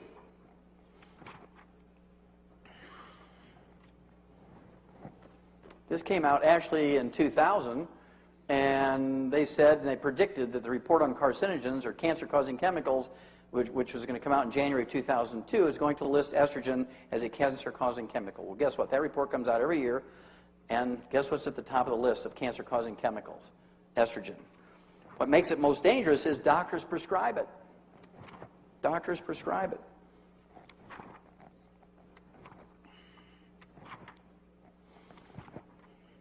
Obesity. 40% of Americans are overweight now. They're obese, 30 pounds overweight over their ideal weight for their body type and height and so forth. 40% of Americans are obese. This is relatively new. 50 years ago, it was like 15%, and 100 years ago, there was very rarely, less than 1% of Americans were obese. And it turns out it's caused by a simple, single problem. I can walk on a horse farm, and I can tell you in 30 seconds if the horses on that farm are getting all the minerals they need. This is a little working wagon in an Amish farm in Lancaster County, Pennsylvania. And I walked on that place, and I knew immediately that the horses weren't getting all the minerals they needed because the horses were eating, nibbling all along this buckboard rail, and then they just ate this one particular place. Why did they eat that one particular place? Because that's where the farmer put his hand when he jumped out of the wagon every time. His hot, sweaty hand full of what? Salt. Okay? Now, my daddy had a 4th grade education, and he knew every time he'd see our cattle chewing on the fence and eating dirt and chewing on the feed box instead of eating the feed, they were minerally deficient. He'd give them minerals, and it'd go away. And we usually learned painfully when we were a kid that it's not socially acceptable to chew on the furniture and eat dirt. Bam! Don't do that anymore. That chair costs a lot of money. Ooh, okay. If you're that hungry, go into the kitchen and have a piece of pie and ice cream, or eat a Twinkie, or have a RC and a moon pie. And so people began to recognize these cravings, which we call pica and cribbing in animals and munchies in people. The munchies in people are pica and cribbing in animals. Pica and cribbing in animals are the munchies in people. And so we've been taught that these cravings and the munchies are due to a Twinkie deficiency. Now, if we were taught as kids that this is caused by mineral deficiency, we'd all take minerals that have 0 calories in them. Americans would all be slim. Weight problems are nothing more than a mineral deficiency disease. Now, nobody knows more about weight gain, weight loss than veterinarians. Why is that? When you put an animal into the feedlot, what are they supposed to do? Lose weight or gain weight? Gain weight. So we know the technology. And snack food companies know this. They spend a lot of money on research learning the technology of weight gain. And they fix their little snacks to make sure that you just can't eat one. In fact, one of them, Lay's potato chips, even uses that as their motto on their bag. You just can't eat one. And so they fix it so you're minerally deficient if you eat their stuff.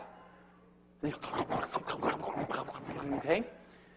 But if you take your minerals, the cravings go away. And that alone, you can lose 10, 15, 20 pounds just because you're not desiring to eat things between meals. You're not going to sit there and watch TV and fill your face all night because you don't have those cravings anymore. It's not a problem with your self-respect. It's not a problem. You don't have a deficiency of hypnosis. You don't have a deficiency of acupuncture. You don't have a deficiency of ephedra.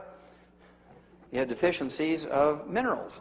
You take your mineral program, need a couple of meal replacers a day, give up some carbohydrates, which you learn from Clive McKay and William Banting and so forth, and Bob Atkins. You give up carbohydrates in your bread and your pastas and your rice and your potatoes, and you're going to lose weight and keep it off. It won't come back as long as you stay on that program. But as soon as you go off your minerals, the cravings start up again because it's a mineral deficiency. You'll always get rid of the cravings within 10 to 14 days. Now I want to talk briefly about 3 serious ones. We're first going to talk about cancer, some of the more serious diseases. This came out in 1997. We had spent $30 billion on a war on cancer. This bill was signed by Nixon when he was in office. And despite 26 years of spending this $30 billion, researchers suggest putting emphasis on prevention. Now, you give me $30 billion, 1 year's time, I'll find you a cure. And why couldn't they find a cure for $30 billion? I mean, we only took $100 million to fly a man to the moon, put him on the moon's surface, pick him up, and bring him back. $100 million to do that. $30 billion, they looked for a cure, but they didn't think outside the box. They weren't really looking for a cure. They spent all their time looking for a better chemotherapy with your tax money, because that's where the money is. Well, during that time, every 5 years or so, they doubled the amount of money for research. The death rate remained the same. So they weren't looking in the right place, obviously, or really looking that hard. I know your doctors didn't tell you about this one. This one came out in October of 1998. There was a Harvard Nurses Health Study. It had 90,000 nurses, 20 years of data, and they could only use 15 years of the 20 years of data in the study for these 90,000 nurses because for the first 5 years there were not enough nurses using multiple vitamins.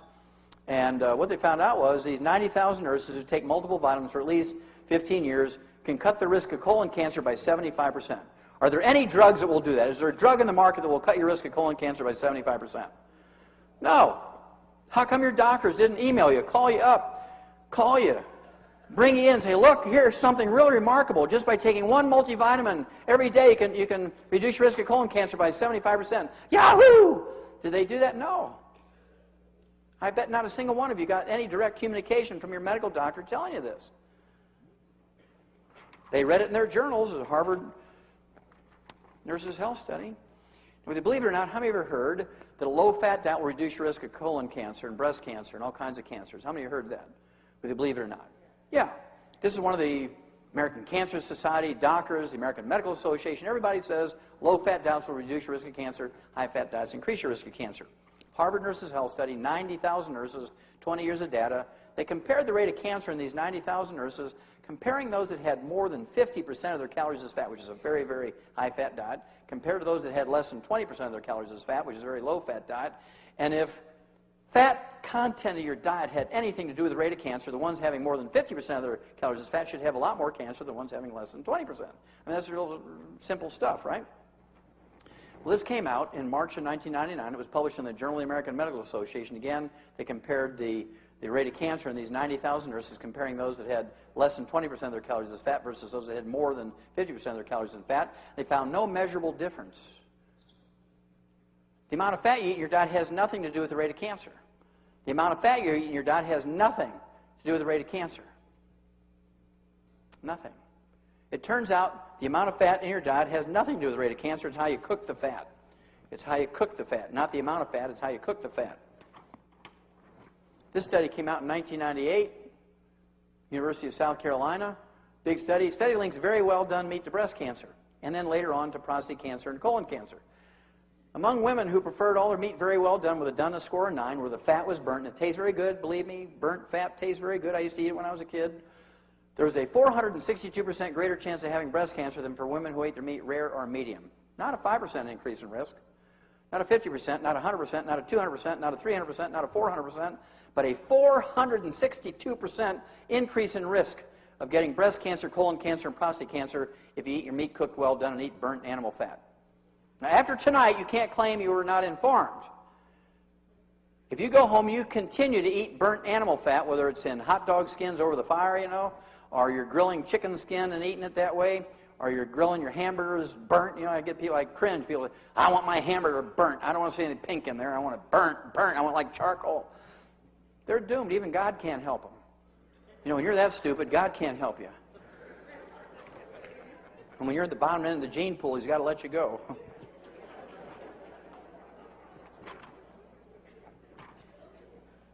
Now, whether you believe it or not, how many of you heard that a high fiber diet will reduce your risk of colon cancer? Whether you believe it or not, how many of you heard that? Yeah, that's another one of those truisms that the American Cancer Society and your doctor wants you to believe. Of course, Quaker Oats likes that one, right? Low fat diet, high fiber diet. Harvard Nurses Health Study, 90,000 nurses. They compared the rate of colon cancer, these 90,000 nurses, comparing those that had a high fiber diet versus those with a low fiber diet. They didn't like the results, so they threw in 50,000 male doctors. They compared their rate of colon cancer, the ones who had a high fiber diet versus those with a low fiber diet. Now they had 140,000 human subjects, and this came out in January of 1999. It was published in the New England Journal of Medicine, very respectable medical journal. 90,000 female nurses, 50,000 male doctors. They said high fiber diets don't cut colon cancer by any measurable amount. Zero. Nada. Eating a high fiber diet did not protect you in any way, shape, or form from any cancer. Zero. Why do doctors get so excited about a high fiber diet? Because it will reduce your cholesterol. That's because it absorbs everything that you eat, including minerals that are required to keep you from getting high blood pressure, osteoporosis, arthritis, cancer. And so people who eat multigrain breads for their toast and English muffins and pancakes and waffles for breakfast, people who eat multigrain pastas, people who eat multigrain breads and whole wheat breads and grind their own wheat and all that sort of stuff for their sandwiches, and people who eat whole wheat and multigrain bread for dinner, they eat whole wheat ice cream. I mean, you can go to extreme, right? They have a 500% increase in risk of all these other degenerative diseases which kill you. So by eating a high fiber diet, your risk of those other diseases goes up and doesn't affect your risk of cancer at all. The only thing that doctors get excited about, really, about a high fiber diet is it lowers your cholesterol. And does that do anything for you? No. Doesn't do a thing.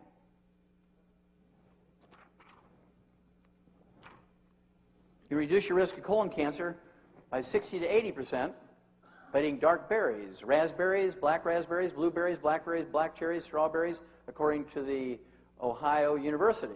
Big study by Ohio University. Reduce risk of colon cancer by 60 to 80%. How many of you ever heard of trace mineral selenium? Good. How many of you heard that trace mineral selenium is a great antioxidant that's going to reduce your risk of cancer, whether you believe it or not? How many of you heard that?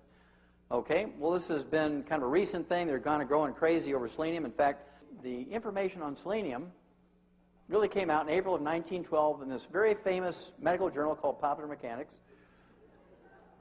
April of 1912, and this fellow here, Professor Dr. von Wassermann from Berlin, who went on about 10 years later to get a Nobel Prize in medicine, said that he had discovered a chemical substance that will cure cancer in mice. It turns out it's the trace mineral selenium. The selenium has a selective action against cancer cells, but doesn't hurt healthy tissues. Dr. Wassermann believed that the cancer in mice were so similar to those in humans that he believed an important advance had been made towards the cure of that veritable scourge cancer in people. Well, this was April of 1912. We began to put the trace mineral selenium into animal feed pellets back in April of 1912 to keep their rate of cancer down. And this lay dormant for 84 years in human medicine and nutrition until December of 1996. When a study came out, it was a 7-year study done by Dr. Larry Clark, an MD, PhD from the University of Arizona School of Medicine. He took half of a group of 1,300 people, gave them 200 micrograms over 7 years, 200 micrograms of this trace mineral selenium every day for 7 years. And to make a long story short, at the end of the study, his final analysis showed that he slashed the occurrence, not the risk, but the actual occurrence of prostate cancer by 69%. Are there any drugs that will do that? Will doing a prostate exam and taking your PSA, your prostate-specific antigen blood test every year, will that prevent prostate cancer by 69%? No. You reduce the actual occurrence of colorectal cancer by 64%. You reduce it by 75% by taking a multivitamin. You reduce the actual occurrence of lung cancer by 39%, whether you smoke or not. About 90% of lung cancer occurs in people who never smoked. Smoking is not the cause of lung cancer. It's inhaling all the fumes when you fry food is the biggest single cause of lung cancer. All those free radicals coming out of that margarine you're frying with. How could Ruth get lung cancer? She was a good church-going lady, never cussed, never even hung around smokers. How did she get lung cancer? But she was there early, every noon after church, frying food for everybody. Oh, the best part of the story is, 2 months after this result came out, Dr. Larry Clark died of prostate cancer at age 52. Now, why did that happen? Well, because he had set this study up to show that selenium didn't work. He hated selenium. He set the study up to prove that it wouldn't work, and he wouldn't take it. And the sick part about this is, he was a professor of medicine at the medical school at the University of Arizona, so he taught his beliefs, all the medical students there. And when he died of prostate cancer, they all said, oh, what a tragedy, and then went on avoiding selenium. They'll tell their patients not to take selenium.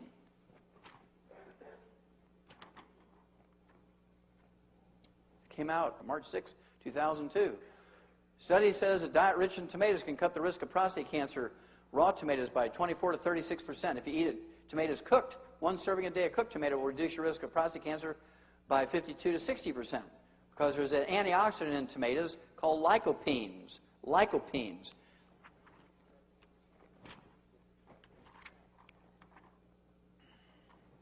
I love this when it came out in September of 1998. Call green tea the cure-all of cure-alls. Why is that important? Why do we have 85% more cancer than the Japanese? Well, our national drink is Coca-Cola. Their national drink is green tea. And green tea contains an antioxidant, catechins, or EGCGs, that are 100 times more potent than vitamin C in neutralizing free radicals. Catechins and EGCGs in green tea are 100 times more potent than vitamin C in neutralizing free radicals. And perhaps 100 times more potent than vitamin C in reducing your risk of cancer.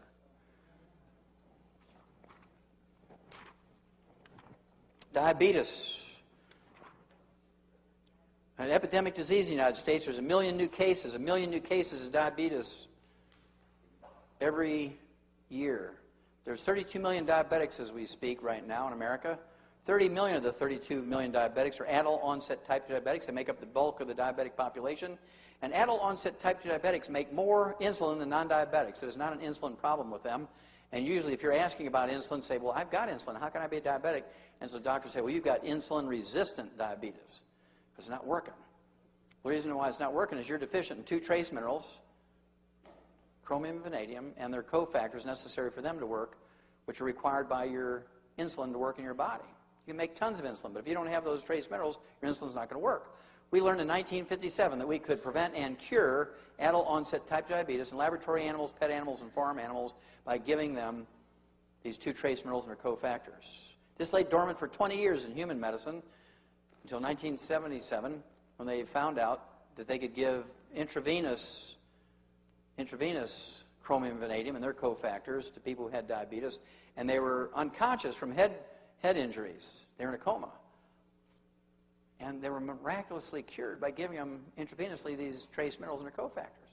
Now, you can't say that, oh, well, they just believed that they were going to get cured because they were going to get cured because they were in a coma. They didn't know what was going on. Now, how come your doctor doesn't tell you this stuff? I mean, it's been proven over and over and over in animals, been proven over and over and over in people. It's been published in every big medical journal in America and in the world. It sort of comes through every couple of years as renewed, people look at it.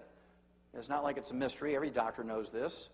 Why don't doctors tell you this? Well, if a doctor took the less than 2 minutes that I just shared with you, this information, he might get $80 for a long visit, an extended visit, instead of $50 for a standard visit. Make an extra $30. According to the GAO, the General Accounting Office, which is the budget watchdog for the U.S. Congress, your doctor makes, over the 25 to 40 years a diabetic lives after diagnosis, your doctor makes $750,000 for every diabetic patient.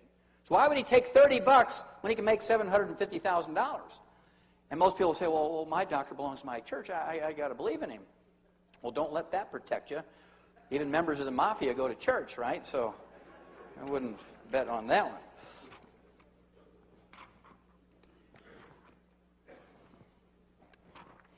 According to the U.S. Department of Agriculture, 100 years ago, Americans were eating a half a pound of sugar per person per year.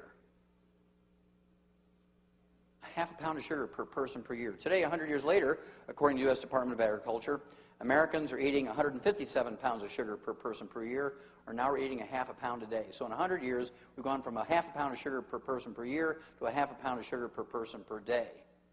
That, plus the deficiency of these nutrients in our food, has resulted in this epidemic of diabetes. Do you think our genetics has changed that much? I don't think so. If you look in the book Rare Earths Forbidden Cures, one of our books, the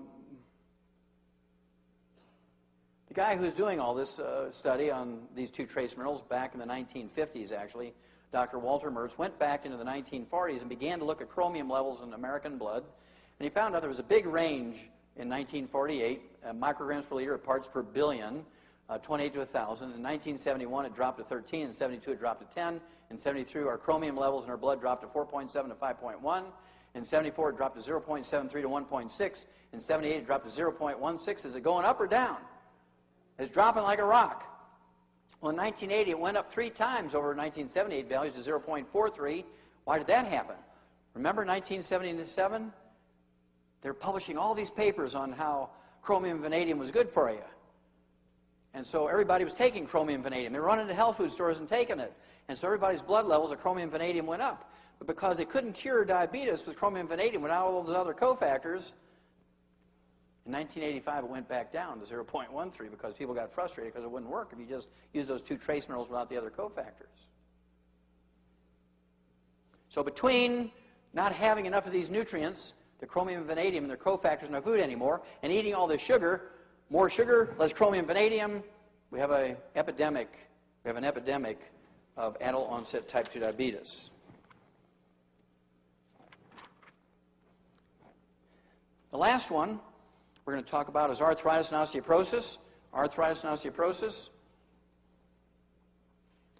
According to the Center for Disease Control, 85% of all Americans over the age of 50 already have arthritis and osteoporosis of one type or another, or to one degree or another.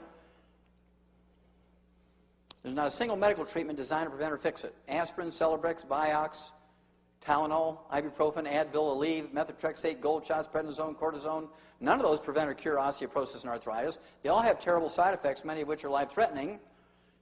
And what makes this really, really, really bad, ladies and gentlemen, we learned how to prevent and cure osteoporosis and arthritis in animals over 300 years ago. Now, we didn't know all the biochemical reasons why these approaches worked, but we knew in the last 75 years the biochemical reasons why these little nutritional formulas worked. But we knew how to prevent and cure osteoporosis and arthritis in animals for over 300 years, in some societies 1,000 years. And your doctor is still trying to just give you painkillers and doing surgery. How many of you heard of arthroscopic surgery of the knee for arthritis? Yeah, it's a very common procedure now. This came out in July of 2002. Arthroscopic knee surgery for arthritis is a worthless procedure. This was published in the New England Journal of Medicine. How many of you know somebody who's had arthroscopic surgery of the knee? Yeah. Well, if you have arthroscopic surgery of the knee for arthritis, that doesn't deal with the systemic problem that's going on, right? Just one little knee. And of course, doctors in 2001, and there's only like maybe 5,000 doctors out of the 1 million doctors who do this procedure, their income for that one procedure in 2001 was $1.5 billion. Now, do you think they'll ever give up that procedure? No. It's been proven to be worthless, published in the New England Journal of Medicine as a worthless procedure. When there are cures available, so they're not going to use the nutritional approach. They're not going to use the nutritional approach. They're going to use arthroscopic surgery of the knee because that's worth $1.5 billion to them. And so you have to be smart enough. When your doctor says, look, you've got bone-to-bone arthritis of your knee. In the old days, we'd have to go right to the joint replacement surgery. But right now, we've got arthroscopic surgery of the knee, and we can take out those little floating bits of bone and cartilage. And then when that doesn't work anymore, we'll eventually have to go to the joint replacement surgery. But right now, we might be able to preserve your knee for a year or two. You have to be strong enough to say, look, doc, you're a quack. How many people did you kill last month? the New England Journal of Medicine, July 2002, said this procedure is worthless. Now, we've been friends for a long time. We belong to the same church, and you're coming to me with a worthless procedure? I don't think I'm going to visit you anymore. You have to rebel sometime. When they keep taking advantage of you to milk your insurance policy and milk your wallet, when do you rebel? You rebel when you realize that your doctor is only looking at you as a source of income. If you follow your doctor's advice when you have osteoporosis and arthritis, you're going to wind up like this. Yahoo! Now, whether you believe it or not, how many of you have ever heard that osteoporosis is primarily a postmenopausal woman's problem? Whether you believe it or not, how many of you heard that? Sure, everybody knows. Oprah, your doctor, the government, everybody knows that osteoporosis is primarily a postmenopausal woman's problem. Well, we knew 100 years ago that osteoporosis actually occurred equally in both men and women. It only became a postmenopausal woman's problem in 1958 when they came out with HRT. Because can you justify treating osteoporosis and preventing osteoporosis with estrogen if both men and women get it at the same rate? No, you couldn't. Can you imagine a red-blooded American man, a red-blooded Idahoan, going to his doctor and say, okay, doc, I've got that osteoporosis stuff. I want you to shoot me up with that estrogen. I've had estrogen today. They're not going to do it. You're just not going to do it. People tend to be basically smart, right? Well, this came out in November of 2001. Osteoporosis strikes both sexes equally. Men are as likely as women to suffer from osteoporosis. The surprise findings, well, why was this a surprise finding? Well, because all the doctors who did that study only graduated after the 1958 time period, and the truth they were taught was that osteoporosis occurs primarily in postmenopausal women. Results turn the tables on the belief that women are the prime victims of the condition. The findings of the Canadian Multi-Center Osteoporosis Study, a program involving almost 10,000 participants in 9 centers, will almost certainly change the way that medical professionals deal with unexplained bone fractures in men and the way education about the condition is handled. Now, raise your hand, gentlemen, if you have received a direct communication from your medical doctor, either an email, a postcard, a phone call, saying, look, come on in. I've just learned that osteoporosis occurs equally in both men and women. I'm so excited about this because I can help you before something bad happens. Come on in, we'll do a bone density test. How many of you men have gotten that communication from your medical doctors? Look at that. None. As I traveled around the world, 18 countries in the last 3 years, not a single man has raised their hand. Now you say, well, why would that be? Why wouldn't doctors want to tell their men patients? You'd think they'd be excited. If they're altruistic and they're out there to help you, they'd be wanting to give you this information, right? Well, guess what would happen? Every woman would immediately stop using HRT. And they're making so much money from the kickbacks and writing the prescriptions from HRT, they're afraid to rock the boat. They don't want to start anything that's going to rock the boat. So any doctor who today continues to write prescriptions for women for HRT should be put in jail for 25 years of life without possibility of parole. And that would be the kindest of treatments that I would figure for them. Ladies, when your doctor comes to you and says, I want you to take estrogen for osteoporosis, you can say, Doc, you take it for 25 years. And then, if it works, I'll take it. See what he says. One of the other things you have to do besides taking all the raw materials to rebuild your bone and cartilage and ligaments and tendons and connective tissue is to give up carbonated drinks. Carbonated drinks are the single greatest contributor to osteoporosis and arthritis and fractures of the bone. They interfere with the absorption of nutrients, especially minerals, digesting protein. This actually, the original study was done 10 years before this at the Harvard Nurses Health Study, 90,000 nurses, 20 years of data, and these were all nurses over age 35. They found out that the nurses drinking carbonated drinks, soft drinks, even diet drinks, instead of water during the day, had a 500% increase in risk of osteoporosis and fractures over the water drinking group. So they went and did the study in junior high school girls, 460 junior high school girls in 9th and 10th grade. They found out that the same thing was exactly true for them. Why did they only look at nurses and girls? Because they believed it's primarily a woman's disease. But believe me, it occurs in boys too. So if you have young athletes, whether they're girls or boys, if you have osteoporosis in your family or arthritis, if you have it or don't want to get it, you got to give up carbonated drinks. Doctors should be telling you this every time you walk in the door. You got to give up carbonated drinks. I'll answer questions in just a moment. I just want to remind you that if you don't take care of your own destiny, if you don't take hold of things and take control of your own destiny, life is going to take care of your destiny for you, and usually it's not very nice. And so if you take control and rebel a little bit, be one of those mean, feisty little people that defy their doctor, but you have to do it with education. You just can't do something bad. You have to know what you're doing, educate yourself, and the odds are you're going to save yourselves an enormous amount of unnecessary misery. You're going to save yourselves a gob of money, and you're going to add many, many, many healthful years to your life. It will definitely help you to educate yourself. Education is power. Education with action is superpower. Don't let somebody else, even a doctor, determine your future. You've got to make those determinations yourself.